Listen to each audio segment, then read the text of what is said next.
Hello friends, I hope आप सभी अच्छे होंगे और अपनी प्रिपरेशन को लेकर फोकस्ड होंगे। मैं सूरज वर्मा आप सभी का इस वीडियो में स्वागत करता हूं। तो आज हम क्लास 6 ज्योग्राफी का चैप्टर नंबर 6 पढ़ने जा रहे हैं, जिसका नाम है major landforms of the earth. इससे पहले 5 चैप्टर्स हमने ऑलरेडी कवर कर लिए हैं और उनके रिवीजन के लिए PDF नोट्स उनके डिस्क्रिप्शन में ऐड कर दिए गए हैं, जहाँ से आप ईजिली रिवाइज कर सकते हैं। तो चैप्टर का नाम है major landforms of the earth. ये जो हमारी अर्थ की सरफेस है, हमको डिफरेंट टाइप ऑफ लैंडफॉर्म्स देखने को मिलते हैं, चाहे वो प्लेन एरिया हो, चाहे प्लेट्यू हो, चाहे माउंटेन हो। डिफरेंट टाइप ऑफ प्लेटफॉर्म्स हमको देखने को मिलते हैं हमारी अर्थ की सरफेस के ऊपर। बट सवाल ये आता है कि जितने भी लैंडफॉर्म्स हैं ये बनते कैसे हैं। तो अर्थ के ऊपर बहुत सारी फोर्सेस वर्क करती हैं, और जो फोर्सेस अर्थ के ऊपर वर्क करती हैं उनको बोलते हैं geomorphic forces. Geomorphic forces, forces को मैंने शॉर्ट फॉर्म में लिख दिया है। तो जियोमॉर्फिक फोर्सेस यानी कि ऐसी फोर्सेस जो अर्थ पे लगती हैं, वो दो टाइप की होती हैं। एक तो होती है एंडोजेनिक फोर्सेस, एक होती है एक्सोजेनिक फोर्सेस। अब ये जो एंडोजेनिक फोर्सेस हैं, ये ऐसी फोर्सेस हैं जो इनसाइड द अर्थ लगती हैं, ये सारी फोर्सेस। और एक्सोजेनिक फोर्सेस जो हैं वो सरफेस पे लगने वाली फोर्सेस को एक्सोजेनिक फोर्सेस कहते हैं। जैसे एग्जांपल के लिए कोई अर्थक्वेक आ गया। अब अर्थक्वेक आने से क्या हुआ कि एकदम से कोई ज़मीन या तो अपलिफ्ट हो जाएगी या सबडक्ट हो जाएगी, सिंक हो जाएगी, या कोई वोल्केनिक इरप्शन हुआ। ये सारी फोर्सेस कहाँ से डेवलप हो रही हैं? अर्थ के इनसाइड से। अगर वोल्केनिक इरप्शन हुआ तो अपने साथ सेडिमेंट्स लेके आएगी, लावा इधर उधर स्प्रेड हो जाएगा, उसकी वजह से नया लैंडफॉर्म तैयार हो जाएगा। तो ये सारी फोर्सेस अर्थ के अंदर से लग रही हैं। अब कुछ फोर्सेस ऐसी हैं जो अर्थ के बाहर सरफेस पे काम करती हैं, जैसे कि विंड हो गया, वाटर हो गया। ये सब चीज़ें क्या करेंगी? जो ऑलरेडी बने हुए लैंडफॉर्म्स हैं उनको या तो इरोड करने का काम करेंगी या उनके फॉर्म को चेंज करने का काम करेंगी। ठीक है, बाकी इसको हम डिटेल में अभी चैप्टर के अंदर पढ़ने वाले हैं। तो स्टार्ट करते हैं हमने चैप्टर। कहता है you must have seen some of the landform features as shown in the figure 6.1। 6.1 में हमको बहुत सारे टाइप ऑफ लैंडफॉर्म्स दिए हैं। जैसे कि यहाँ देखोगे तो यहाँ माउंटेन रेंज देखने को मिलेगी, यहाँ माउंटेन देखने को मिलेगा। रेंज किसे कहते हैं? जब पहाड़ों की लगातार खूब सारे पहाड़ होते हैं ना, चेन होती है एक माउंटेन्स की, तो उसको माउंटेन रेंज बोला जाता है। माउंटेन्स के बीच में प्लेन एरिया, थोड़ा सा बेसिन है, यहाँ पे हिल्स है। हिल्स क्या होती है? बहुत ज़्यादा स्टीप नहीं होती। प्लेट्यूज देखने को मिलेंगे जो कि अपने सराउंडिंग एरिया से ऊंचे होते हैं। प्लेन एरियाज़ हैं। लेक्स देखने को मिलेंगी आपको। डिस्ट्रीब्यूटरी, यहाँ कह रहा है कोई रिवर है वो कई पार्ट्स में डिवाइड हो गई है तो डिस्ट्रीब्यूटरी हो गई। पेनिनसुला, आपको कई सारे लैंडफॉर्म्स देखने को मिलेंगे। जैसे यहाँ पे स्ट्रेट बोल रहा है, स्ट्रेट हम ऑलरेडी पढ़ चुके हैं। ठीक है, तो डिफरेंट टाइप ऑफ लैंडफॉर्म्स हमको अर्थ की सरफेस पे देखने को मिलते हैं। यहाँ पे कोस्टल एरियाज़ देखने को मिलेंगे जो समुद्र के अगल बगल होते हैं। यहाँ स्थमस देखने को मिलेगा। जैसे हमने एग्जाम्पल पढ़ा था कि नॉर्थ अमेरिका और साउथ अमेरिका के बीच में स्थमस ऑफ पनामा थी। तो वही हमसे कह रहा है कि आपने बहुत सारे लैंडफॉर्म्स देखे फिगर 6.1 में। आपने एक चीज़ नोटिस करी होगी कि अर्थ की सरफेस जो है वो सब जगह सेम नहीं है। Different type of landforms are found on the surface of earth. The earth has an infinite variety of landforms. बहुत सारे टाइप के लैंडफॉर्म्स पाए जाते हैं, अनगिनत टाइप के। Some parts of lithosphere may be rigid and some flat. क्योंकि हम लैंडफॉर्म्स के बारे में पढ़ रहे हैं तो हमने लास्ट चैप्टर में किसके बारे में पढ़ा था? Lithosphere, atmosphere, hydrosphere. तो हमारा जो मेन पार्ट है लैंडफॉर्म्स, वो किस में? लिथोस्फेयर के बारे में पढ़ने वाले हैं। तो वही कह रहा है कि लिथोस्फेयर यानी कि जो अर्थ की क्रस्ट है, जो रॉकी पार्ट है, वो कहीं पे रज्ड है, कहीं उबड़ खाबड़ है, कहीं पे क्या है कि फ्लैट सरफेस हमको देखने को मिलता है। These landforms are of two processes. ये लैंडफॉर्म्स जो बन रहे हैं दो प्रोसेसेस की वजह से हो रहे हैं। You will be amazed to know that the ground you are standing on is slowly moving within the earth। आपको ये जानकर ताज्जुब होगा कि जिस ज़मीन पे हम खड़े हैं ये स्टेशनरी नहीं है, ये भी मूव कर रही है। हालांकि साल 2 साल में एक 2 सेंटीमीटर मूव करती है, जो हमको इजीली पता नहीं लग पाता। बट ये जो अर्थ जिस पे हम रह रहे हैं, इसकी सतह क्या है? डिफरेंट टाइप ऑफ प्लेट से मिलके बनी है और उन प्लेट्स का मूवमेंट कंटिन्यूसली होता रहता है। ठीक है, तो जो continuous movement is taking place, continuous movement हमेशा चलता रहता है। तो जो डिफरेंट टाइप ऑफ प्रोसेसेस बताई है, या फिर इसको समझ सकते हैं कि डिफरेंट टाइप ऑफ फोर्सेस बता रहा है, उसमें से पहला प्रोसेस क्या है? इंटरनल प्रोसेस, जो कि हमने पढ़ा था क्या? Endogenic forces. इसकी वजह से क्या होता है? या तो अपलिफ्टमेंट होगा या फिर सिंकिंग हो जाएगा अर्थ का सरफेस का। जैसे हमने वोल्केनिक इरप्शन का, अर्थक्वेक का एग्जाम्पल लिया था।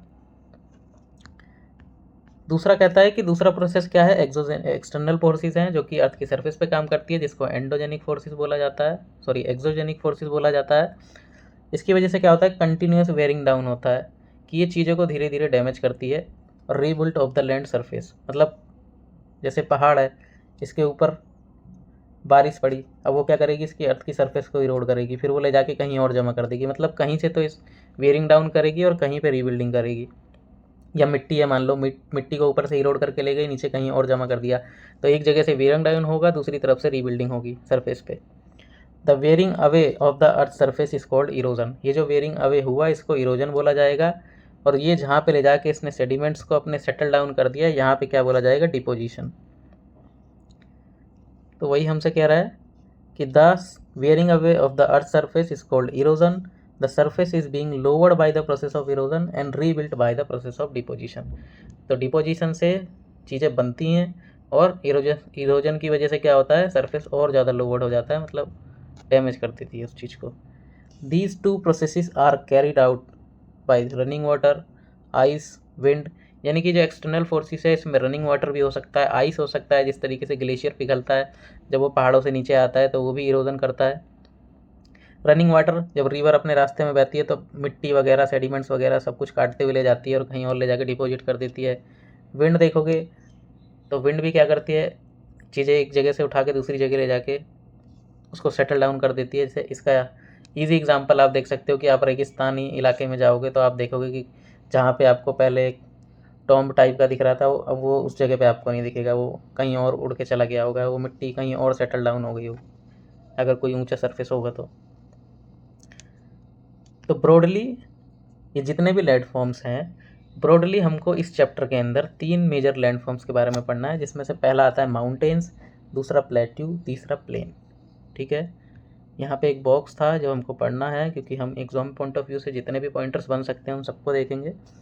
तो कह रहा है एक हील जो होता है, a hill is a land surface that rises higher than the surrounding area. एक हील क्या होती है, अपने सराउंडिंग एरिया से ऊंची होती है, और कोई स्टीप हील अगर है, उसकी एलिवेशन 600 मीटर से ज़्यादा है तो उसको माउंटेन कहा जाता है। जनरली हील की शेप कुछ इस तरीके से होती है, लेकिन अगर कोई हील है और वो स्टीप भी है और उसकी हाइट क्या है, 600 मीटर से ज़्यादा है, तो उसको माउंटेन कहा जाएगा। कहता है names and mountains with the height of more than 8000 metres. क्या आप कुछ माउंटेन्स का नाम बता सकते हैं जिनकी हाइट जो है 8000 मीटर से ज़्यादा है?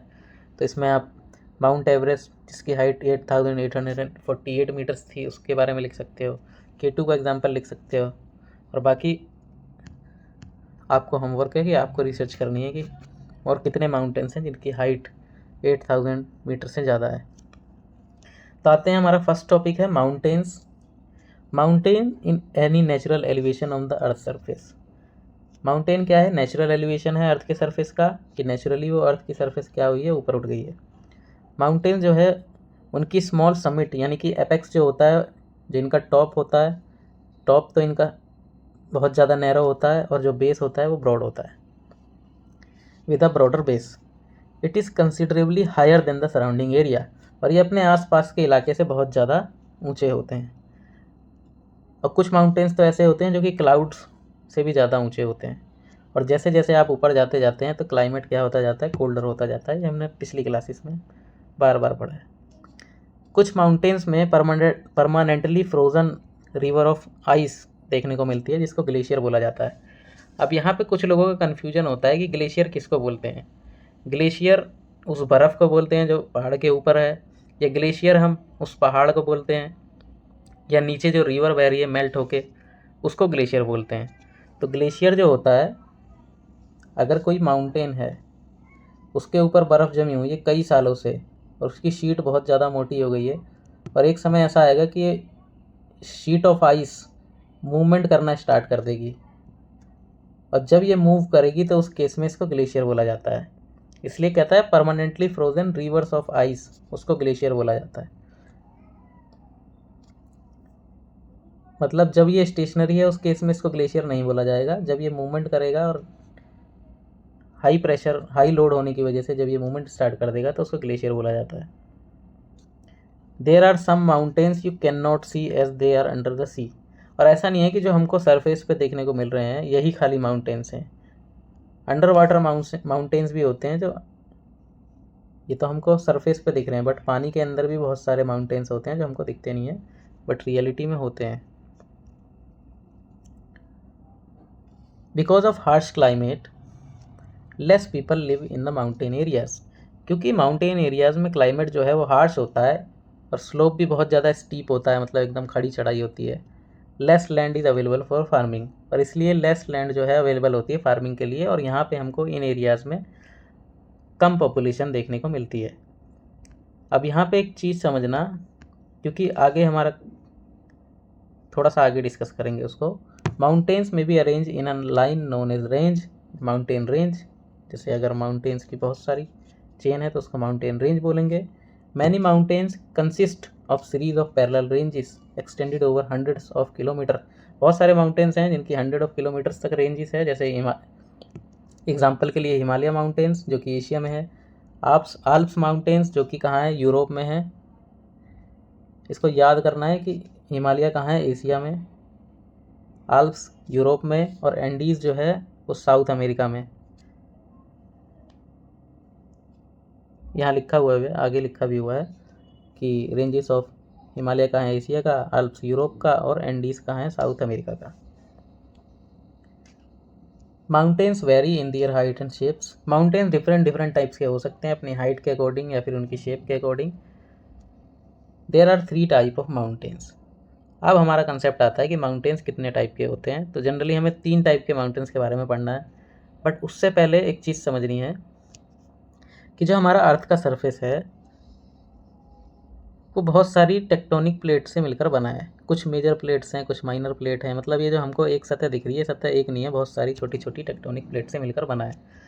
अब ये टेक्टोनिक प्लेट जब मूव करती हैं तो कुछ केसेस में ऐसा होता है कि अगर ये 2 टेक्टोनिक प्लेट्स हैं और इनकी डायरेक्शन ऑफ मूवमेंट एक दूसरे की तरफ है, तो एक समय ऐसा आएगा कि ये दोनों आपस में एक दूसरे से टकराएंगी और जो बीच का एरिया होगा वो ऊपर उठ जाएगा। इसे एग्जांपल से समझ सकते हो कि आप हाथ में एक पेपर लो A4 साइज का और दोनों तरफ से उसमें फोर्स लगाओ ऐसे ऐसे, तो आप देखोगे कि बीच वाला हिस्सा जो है वो ऊपर को उठ जाएगा। तो इस वाली प्रोसेस से जो माउंटेन्स बनते हैं उनको फोल्ड माउंटेन्स बोला जाते हैं। जिस तरीके से पेपर फोल्ड हो गया, सेम उसी तरीके से माउंटेन फोल्ड हो जाते हैं। ब्लॉक माउंटेन्स क्या होता है कि अर्थ की सतह से जो फोर्सेस लगते हैं उसकी वजह से जो अर्थ की सरफेस है उसके ऊपर क्रैक्स डेवलप हो जाते हैं, क्योंकि नीचे सबसे ऊपर अर्थ जो है कई लेयर्स में बटी हुई है। सबसे ऊपर क्रस्ट है जो रॉकी पोर्शन है, उसके बाद मेंटल है। मेंटल जो है वो सेमी सॉलिड फॉर्म में है। तो मेंटल क्या है, गर्म है, इसकी वजह से नीचे से फोर्स लगती है। अब इस फोर्स की वजह से यहाँ पे क्रैक्स डेवलप हो जाते हैं सरफेस पे, और इन क्रैक्स की वजह से क्या होता है कि कुछ सरफेसिस तो ऐसे ही रह जाते हैं और कुछ सरफेस जो पहले यहाँ थे वो नीचे धंस जाते हैं, मतलब सबडक्ट हो जाते हैं। मतलब ऐसा हो गया कि पहले ये सरफेस एक बराबर था, उसके बाद ये कुछ सरफेस यहाँ पे क्रैक हुआ तो ये वाला सरफेस यहाँ नीचे दब गया और ये वाला सरफेस ऊपर रह गया। तो ये जो ऊपर रह गया उसको हॉर्स्ट बोला जाता है और नीचे वाले को ग्रेबन बोला जाता है। ये ब्लॉक माउंटेन का फॉर्मेशन का प्रोसेस है। लास्ट है वोल्केनिक माउंटेन्स। अगर कोई वोल्केनो है उसका इरप्शन होता है तो वो अपने सेडिमेंट्स को यहीं पे इकट्ठे कर देता है और वो जब जम जाते हैं तो वो एक माउंटेन की फॉर्म ले लेता है और उसको वोल्केनिक माउंटेन बोलते हैं। ठीक है, अब चलिए 1 बाय 1 तीनों को पढ़ते हैं। सबसे कहता है कि there are 3 type of mountains, fold mountains, block mountains और वोल्केनिक माउंटेन्स। जो हिमालय माउंटेन्स हैं और जो आल्प्स माउंटेन्स जो हैं ये यंग फोल्ड माउंटेन्स हैं। इनकी रिलीफ जो है रजिड है, उबड़ खाबड़ है इनकी चोटियाँ, इनका ऊपर का सरफेस। हाई कोनिकल पीक्स हैं, पीक्स बहुत ज़्यादा हाई हैं। वहीं दूसरी तरफ देखेंगे तो अरावली रेंज जो है वो one of the oldest fold mountain system है वर्ल्ड में। और ये जो रेंज है अरावली माउंटेन्स की, ये वॉर्न डाउन हो चुकी है, मतलब बहुत समय से इसके ऊपर इरोजनल प्रोसेस काम कर रहा है, जिसकी वजह से ये बहुत ज़्यादा डैमेज हो चुकी हैं, वॉर्न डाउन हो चुकी हैं due to the process of erosion.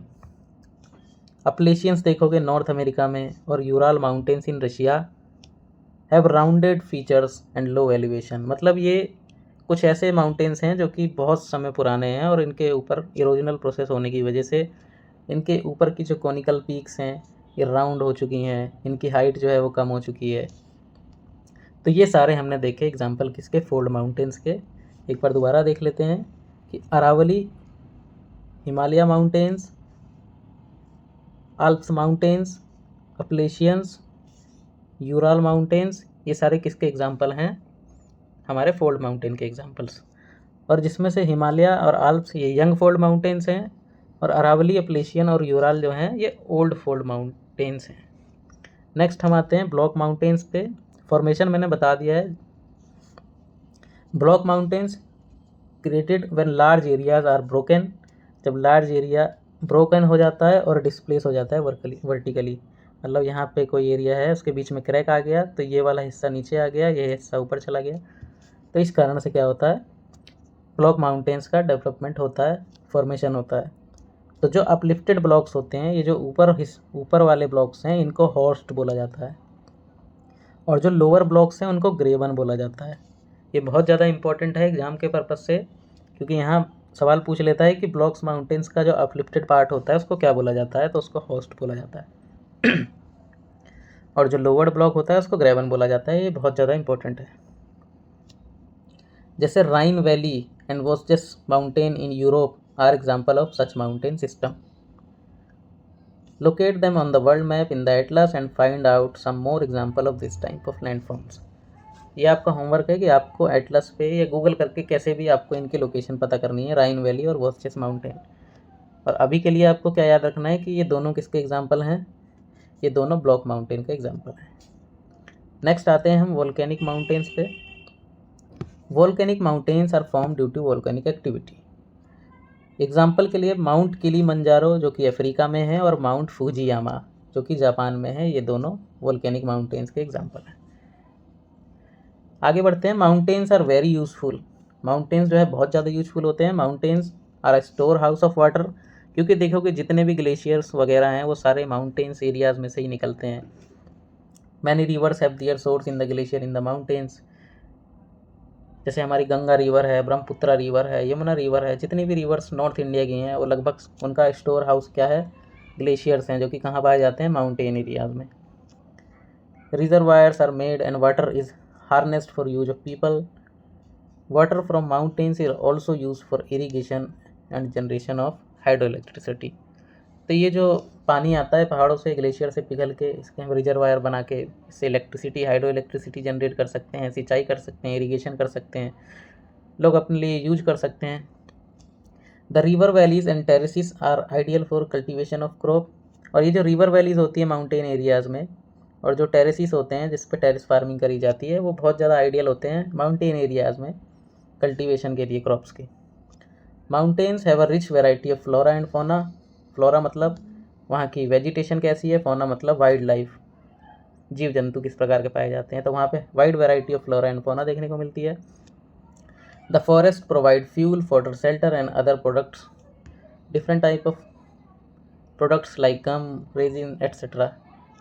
Mountains जो है एक आइडियलिक साइट भी होते हैं टूरिस्ट्स के लिए, क्योंकि अट्रैक्ट करते हैं माउंटेन्स, लोग माउंटेन्स में घूमने के लिए जाते हैं, तो टूरिस्ट के लिए एक बहुत ज़्यादा आइडियलिक साइट हो जाती है वो। लोग विजिट करते हैं माउंटेन्स को इनके सीनेटिक ब्यूटी के लिए।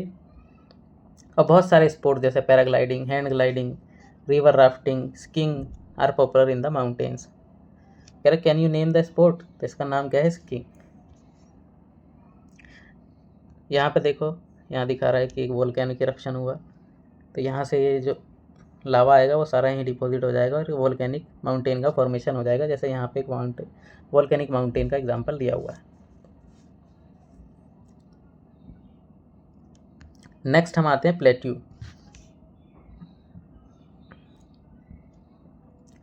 Plateau is an elevated flat land.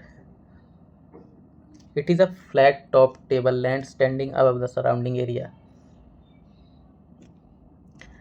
इससे पहले हम समझ लेते हैं कि प्लेट्यू, प्लेन और माउंटेन्स में क्या डिफरेंस है। अगर ये सी लेवल है,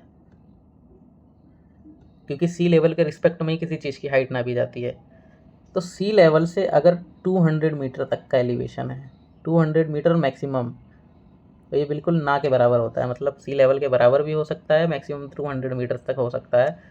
और प्लेन सरफेस है तो उसको बोलेंगे क्या, प्लेन एरिया। और ये समझ लो इसकी ऊंचाई बिल्कुल नहीं है। वहीं दूसरी तरफ देखेंगे तो प्लेट्यू जो है टेबल टॉप लैंड होता है। जिस तरीके से आपके घर में टेबल होती है, सेम उसी तरीके से प्लेट्यू होता है। प्लेट्यू जो होता है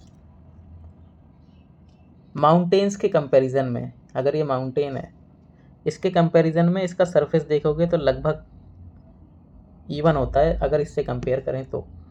और बट इसका एरिया क्या होता है, अपने सराउंडिंग एरिया से ऊंचा होता है। और माउंटेन्स तो आप जानते ही हैं, इनकी हाइट बहुत ज़्यादा होती है, पीक जो है कॉनिकल शेप में होते हैं, ब्रॉड इनका बड़ा होता है बेस, ठीक है।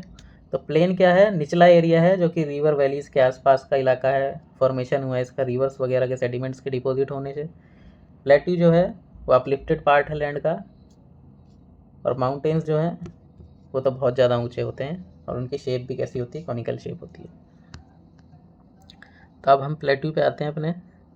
तो प्लेट्यू क्या कह रहा है कि एलिवेटेड फ्लैट लैंड होता है, कि ये भी फ्लैट लैंड है, बस ये क्या है, अपने सराउंडिंग एरिया से एलिवेटेड है। It is a flat topped table land standing above the surrounding area. Same जिस तरीके से टेबल होती है, सेम उसी तरीके से क्या है कि फ्लैट टॉप टेबल लैंड। अ प्लेट्यू में बी वन और मोर साइड्स विद स्टीप स्लोप्स। एक प्लेट्यू के एक या एक से ज़्यादा साइड्स हो सकते हैं, और उसकी स्लोप जो होते हैं वो बिल्कुल स्टीप होते हैं। इसके जो साइड के स्लोप्स होते हैं वो बहुत ज़्यादा स्टीप होते हैं। The height of plateau often varies from few hundred metre to several thousand metres. Plateau की हाइट जो है वो कुछ मीटर से कुछ हज़ार मीटर तक भी हो सकती है। प्लेट्यूज़ जिस तरीके से माउंटेन होते हैं यंग या ओल्ड, उस तरीके से प्लेट्यूज़ भी क्या होते हैं, यंग और ओल्ड होते हैं। जैसे डक्कन प्लेट्यू जो कि इंडिया में है, ये क्या है, one of the oldest plateau है। ईस्ट अफ्रीकन प्लेट्यू जो कि केनिया, तंजानिया और युगांडा में फैला हुआ है। वेस्टर्न प्लेट्यू जो ऑस्ट्रेलिया में है। ये कुछ एग्जांपल हैं ओल्डेस्ट प्लेट्यूज़ के। Tibetan plateau is the highest plateau in the world and the height of 4000 to 6000 metres above the mean sea level. तो यहाँ पे जो इम्पोर्टेंट फैक्ट हमारे लिए है वो क्या है कि डेक्कन प्लेट्यू कहाँ है, इंडिया में है। ईस्ट अफ्रीकन प्लेट्यू कहाँ है, केनिया, तंजानिया और युगांडा में है। वेस्टर्न प्लेट्यू कहाँ है, ऑस्ट्रेलिया के अंदर है। और तिब्बतन प्लेट्यू जो है वो वर्ल्ड का सबसे हाईएस्ट प्लेट्यू है, और उसकी हाइट कितनी है, 4000 से 6000 metres.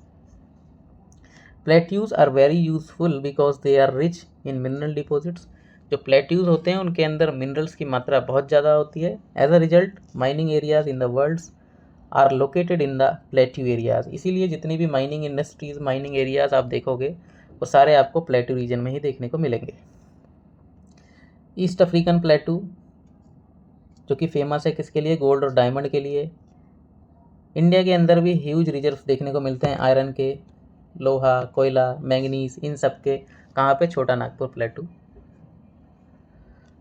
In plateau areas there may be several waterfall in the river falls. क्योंकि टेबल टॉप लैंड होता है तो यहाँ पे भी कभी कभी ऐसा होता है कि हमको वाटरफॉल्स देखने को मिलते हैं, और इवन बहुत सारे वाटरफॉल्स देखने को मिलते हैं। जैसे कि एग्जांपल के लिए इंडिया में दिखाया गया है कि हुंद्रू फॉल्स कहाँ है, छोटा नागपुर प्लेट्यू में, और कौन सी रिवर पे है, सुबर्णरेखा रिवर पे। सेम उसी तरीके से जोग फॉल्स जो कि कर्नाटका में है। ये सारे कुछ एग्जांपल हैं वाटरफॉल के। The lava plateau is rich in black soil and are fertile and good for cultivation. जो लावा से बने हुए प्लेट्यूज होते हैं वो ब्लैक सॉइल में रिच होते हैं और अच्छे होते हैं कल्टीवेशन के लिए। बहुत सारे प्लेट्यूज में भी सीनेटिक स्पॉट्स देखने को मिलते हैं, और ग्रेट अटेंशन ये भी ग्रैब करते हैं टूरिस्ट वगैरह के लिए। अब आते हैं हमारे लास्ट टॉपिक पे जो है प्लेन्स। प्लेन जो है वो लार्जर स्ट्रेचेस ऑफ लैंड हैं। ये जनरली 200 मीटर से एबव नहीं होते, नॉट मोर देन 200 मीटर, जो मैंने ऑलरेडी बता दिया पहले। कुछ प्लेन्स जो है एक्सट्रीमली लेवल होते हैं, कुछ होता है स्लाइटली रोलिंग एंड अनडलेटिंग, मतलब कुछ ऐसे एरियाज भी मिल सकते हैं जहाँ पे एक्सट्रीमली लेवल ना हो, बट जनरली क्या होता है, प्लेन एरिया एक्सट्रीमली लेवल होता है। Most of the plains are formed by the river and their tributaries. Most of the plains जो हैं वो किसकी वजह से बने हैं, रिवर और उसकी ट्रिब्यूटरीज के वजह से। इंडिया के अंदर देखोगे तो इंडिया में गंगेटिक प्लेन जो है, ब्रह्मपुत्रा रिवर का जो प्लेन है, इंडस रिवर का जो प्लेन है, इन सब की वजह से बहुत बड़े बड़े प्लेन्स का फॉर्मेशन हुआ है। तो जो नदर्न इंडिया है वो मेजरली किसके, गंगा, ब्रह्मपुत्रा, इंडस, इन रिवर्स के सेडिमेंट्स की वजह से इनका फॉर्मेशन हुआ है। रिवर क्या करती है, फ्लो डाउन कर देती है slope of mountain and Erode them. जब रिवर पहाड़ों पे से नीचे आती है तो वो क्या करती है, जो भी उसके कोर्स में आता है, जो भी उसके रास्ते में आता है, तो वहाँ पे वो इरोड कर देती है उस चीज़ को, और अपने साथ सारे सेडिमेंट्स को ला के जब प्लेन एरिया में एंटर करती है तो वहाँ डिपॉजिट कर देती है, और इसी वजह से प्लेन का फॉर्मेशन होता है। They carry forward the eroded material, then they deposit their load consisting of stones, sand and silt along their courses. मतलब अपने आसपास अगल बगल अपने कोर्सेज में क्या करती है, ये स्टोन्स, सैंड और सिल्ट को डिपॉजिट कर देती है अपने वैलीज़ में। It is from these deposit that plains are found. और यही नदियों के द्वारा लाए गए डिपॉजिट्स के कारण ही प्लेन एरियाज़ का फॉर्मेशन हुआ है आज से millions of years ago. Generally plains are very fertile, और ये जो नदियाँ अपने साथ सेडिमेंट्स लेके आती हैं, और ये जो नदर्न प्लेन्स है या कोई भी प्लेन एरिया है, वो बहुत ज़्यादा फर्टाइल होता है। Construction of transport is very easy. आप देखोगे कि प्लेन एरिया में ट्रांसपोर्ट वगैरह बहुत ज़्यादा ईजी हो जाता है अगर नेटवर्क बिछाना है। अगर आपको रेलवे लाइन बिछानी है, रेलवे ट्रैक लगाना है, तो प्लेन एरिया में बहुत ईजीली कर सकते हो। वहीं अगर आप माउंटेन्स में जाओगे तो वहाँ पे आपको अगर कोई रोड भी निकालनी है तो आपको टनल बनाना पड़ेगा, या रोड को मतलब पहाड़ को काट के रास्ता बनाना पड़ेगा, तो वहाँ पे बहुत ज़्यादा मुश्किल है ट्रांसपोर्ट नेटवर्क को बिछाना as compare to plain area. Plain area में बहुत ज़्यादा आसान है। Thus these plains are very thickly populated region in the world. क्योंकि यहाँ ट्रांसपोर्ट की सुविधा अच्छा है, लैंड जो है वो फर्टाइल है, और बहुत ज़्यादा फर्टाइल होने की वजह से यहाँ पे इरिगेशन फैसिलिटीज़ हैं, उसके साथ साथ कल्टीवेशन बहुत ज़्यादा होता है। इस कारण से यहाँ पे पॉपुलेशन हमको ज़्यादा देखने को मिलती है। Some of the largest plains made by the rivers are found in Asia and North America. तो जो लार्जेस्ट प्लेन्स हमको देखने को मिलते हैं वो कहाँ हैं, ज़्यादातर एशिया में और नॉर्थ अमेरिका में सबसे ज़्यादा हैं। फॉर एग्ज़ाम्पल एशिया में देखोगे तो गंगा ब्रह्मपुत्र से बना हुआ बेसिन, और यांगचे रिवर जो है चाइना में, उसका बेसिन भी बहुत बड़ा है। तो यहाँ पे हमारे लिए इम्पोर्टेंट क्या था कि गंगा ब्रह्मपुत्र बेसिन जो है इंडिया का इम्पोर्टेंट बेसिन है, और यांगचे रिवर कहाँ की है, चाइना की। Plains are most useful areas for human habitation. इंसान के रहने के लिए बहुत ज़्यादा मोस्ट यूजफुल एरियाज़ होते हैं plain areas. There is a great concentration of people as more flat land is available for building houses as well as for cultivation। क्योंकि यहाँ पे सबसे ज़्यादा हमें कंसंट्रेशन ऑफ पीपल देखने को मिलता है। रीज़न क्या है, सिंपल सा है कि यहाँ पे बहुत ज़्यादा फ्लैट लैंड अवेलेबल है, इजीली बिल्डिंग्स वगैरह बना सकते हो, कल्टीवेशन ईजी है, फर्टाइल सॉइल है, और लैंड भी क्या है, हाईली प्रोडक्टिव है कल्टीवेशन के लिए। इन इंडिया टू, इंडिया के अंदर भी जो इंडो गैंगेटिक प्लेन्स है वो मोस्टली डेंसली पॉपुलेटेड रीजन है कंट्री का।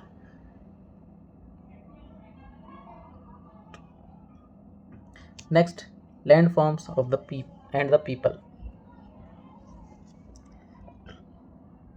Humans have been living on different kind of land forms in different way.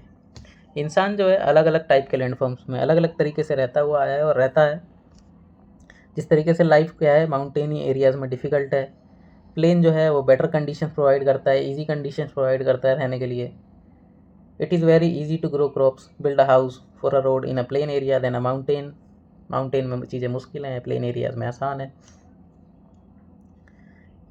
Can you point out some differences in the ways people live on the different kind of land forms. तो कह रहा है क्या आप point out कर सकते हो कुछ डिफरेंसेस कि लोग डिफरेंट लैंड फॉर्म्स के कैसे कैसे तरीके से रहते हैं।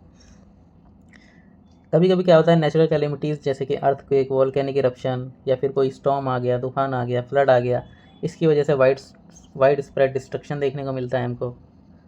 Huge loss of life and property takes place, बहुत ज़्यादा नुकसान होता है प्रॉपर्टी और लाइफ का, और अवेयरनेस क्रिएट करने से इन इंसिडेंसेस को कम किया जा सकता है।